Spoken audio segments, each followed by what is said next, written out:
बिस्मिल्लाहिर्रहमानिर्रहीम। अस्सलाम वालेकुम नाजरीन, आज 27 अप्रैल है साल 2026 और मैं आपका मेज़बान गुलाम मुस्तफ़ा। इस वक्त ईरान अमेरिका जंग को लेकर एक बड़ी अनहोनी हुई है। एक ऐसी खबर सामने आई है जिस पर ना तो मुझे कोई तवक्को थी ईरान से कि ईरान की जानब से कुछ ऐसा होगा। पाकिस्तान के ऊपर ईरान के एक बड़ी अहम तरीन शख्सियत ने एक बड़ा अटैक किया है। आप कह लें कि अब तक की एक बहुत बड़ी ब्रेकिंग है, बहुत बड़ी खबर है। इस तरह का वाकया इससे पहले पेश नहीं आया। मैं इसकी डिटेल आप लोगों के साथ शेयर करने जा रहा हूं। अगर आप इस चैनल पर नए हैं तो इसको लाजमी सब्सक्राइब कर दें और कमेंट सेक्शन में अपनी कीमती राय का इज़हार जरूर कर लें। नाज़रीन किराम, इस वक्त मशरिक़ वस्ता के अंदर बड़ी तेजी के साथ बड़े लेवल पर रद्दोबदल हो रही है, बड़ी तब्दीलियां नमूदार हो रही हैं। सदर ट्रंप की जानब से भी स्टेटमेंट जारी हुई है और पाकिस्तान के अंदर जो मुज़ाकरात हो रहे थे, अब इसके बाद मुज़ाकरात का और कोई सेशन नहीं होगा। ये बात आप कह लें कि तकरीबन मैं बड़े वसूख के साथ ये बात कर रहा हूँ, क्योंकि ईरान की जानब से जो पाकिस्तान के ऊपर अटैक हुआ है एक इस चीज़ को लेकर, और फिर पाकिस्तान की जानब से भी एक बड़ा फैसला किया गया, रेड जोन और सरीना होटल हर चीज़ को ओपन कर दिया गया। ये आप बखूबी जानते हैं।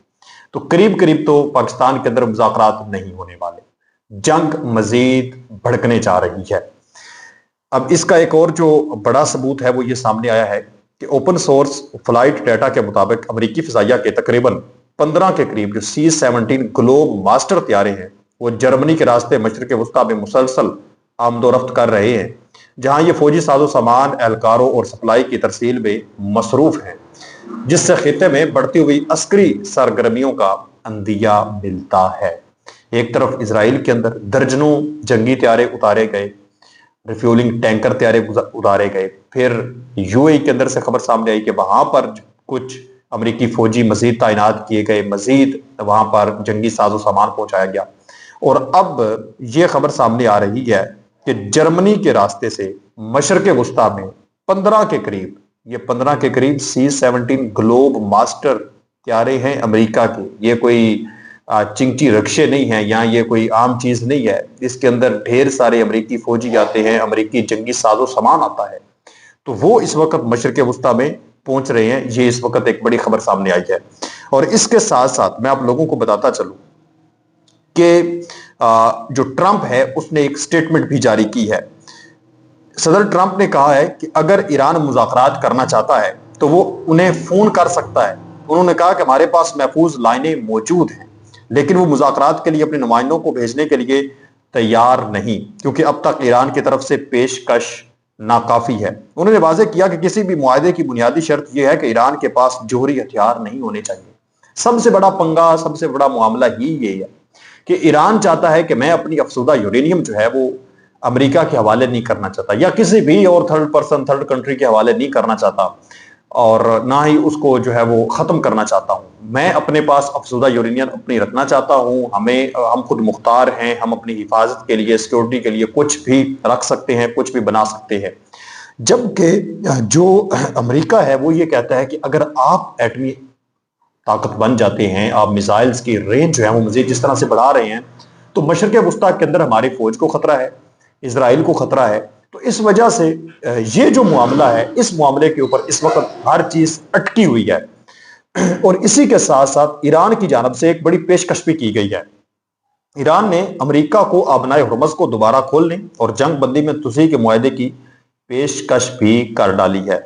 ये हैं कुछ आम तरीन खबरें जो इस वक्त मशरिक़ वस्ता के अंदर, यानी आप कह लें कि ईरान की जानब से ये अब तक की एक बड़ी स्टेटमेंट है अमेरिका के हवाले से कि हमने अपना हुर्मुज़ को दोबारा खोलने और जंग बंदी में तोसी के मुआहदे की पेशकश की है अमेरिका को। हम दोबारा जो है वो अपना हुर्मुज़ को भी खोलते हैं और मजीद जंग बंदी के मुआहदे को भी हम मजीद बढ़ाते हैं ताकि अच्छे मुज़ाकरात हो सकें।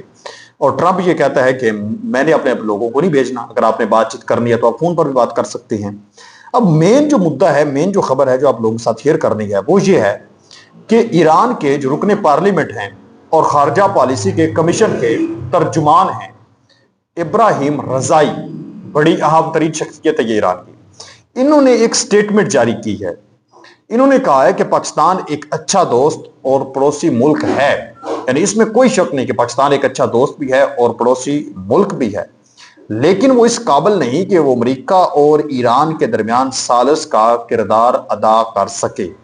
उनका कहना था कि पाकिस्तान का रवैया गैर जानबदार नहीं, یعنی پاکستان جو ہے وہ جانبداری کر رہا ہے اور وہ ہمیشہ امریکہ یعنی صدر ٹرمپ کے مفادات کو مد نظر رکھتا ہے، اس لیے وہ ایران کے لیے ایک قابل اعتماد ثالث نہیں بن سکتا۔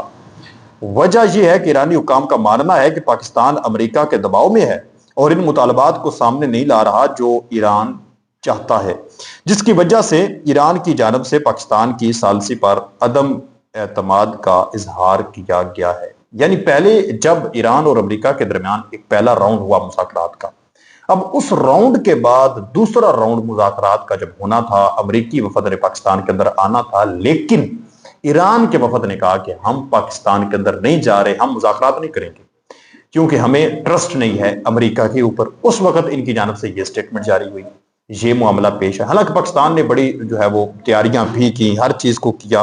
اس پر مزید بات کرنے سے پہلے اسحاق ڈار صاحب نے ایک جو اپنا تازہ ترین سٹیٹمنٹ رات کو جاری کیا، انہوں نے کہا کہ ہم نے سرینا ہوٹل کو بھی اوپن کر دیا ہے، ریڈ زون کو دوبارہ اوپن کر دیا ہے، جس طرح سے معاملات تھے سیم ویسے ہی ہو چکے ہیں۔ پاکستان کے ڈپٹی کمشنر نے ڈپٹی وزیر اعظم اور اس کے ساتھ ساتھ جو وزیر خارجہ اسحاق ڈار صاحب، انہوں نے کہا ہے کہ ہر چیز معمول کے مطابق اوپن ہو چکی ہے۔ آپ لوگوں کا بہت شکریہ کہ آپ لوگوں نے تعاون کیا اور بیرونی وفد آئے اور اچھی ملاقاتیں ہوتی رہیں اور معاملات بڑے پرسکون ہو کر گزرے اور کسی قسم کا کوئی دہشت گردی کا واقعہ بھی پیش نہیں آیا۔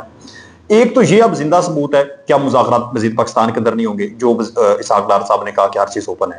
اور دوسرے نمبر پر اب یہ جو الزام پاکستان کے اوپر لگا دیا گیا ہے، میرے خیال میں پاکستان جو ہے وہ اب پاکستان کو چاہیے کہ اب مذاکرات اور نہ کروائے، ایران کو چاہیے اپنے مذاکرات خود ہی ہینڈل کر لے، جس کنٹری کے اوپر اس کو ٹرسٹ ہے وہاں پر جا کر اپنے مذاکرات کروا لے۔ اب یہ یا تو اس میں اب دو چیزیں ہو سکتی ہیں، ایک طرف یہ جو بندہ ہے جس نے یہ بیان جاری کیا ہے، یہ اب ایران کی رکن پارلیمنٹ کا اور خارجہ پالیسی کمیشن کا ترجمان ہے۔